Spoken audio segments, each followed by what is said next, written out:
During the prehistorical period, during the medieval India, our Indians have been traded as slaves.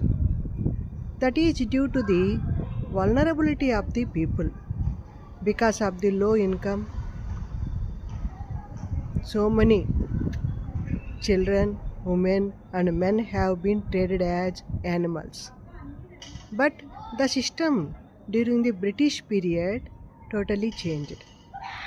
First, the British East Indian Company entered India as a company to trade with the India.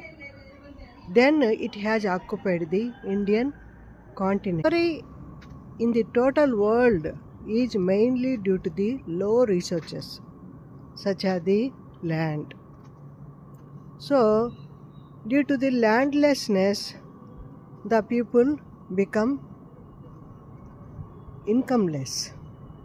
Once they become incomeless, they start to work as agriculture laborers.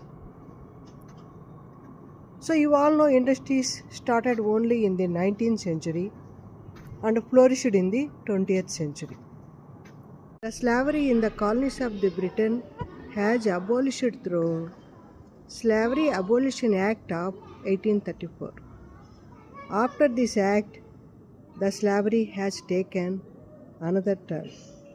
So chattel system has ended and the indenture system has started.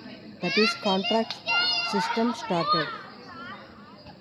So slowly, so many slave traders through contracts have lured so many vulnerable people showing great fortunes in the African countries and also in New Guinea, Mauritius, Maldives, Fiji Islands, and have taken about 2 million people from India to those countries to do agriculture. Slavery is not a simple act.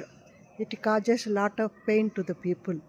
Those who have left their motherland and reached far away to the motherland have faced a lot of struggles and now their successors have settled there, keeping their tradition, culture and language in their hearts.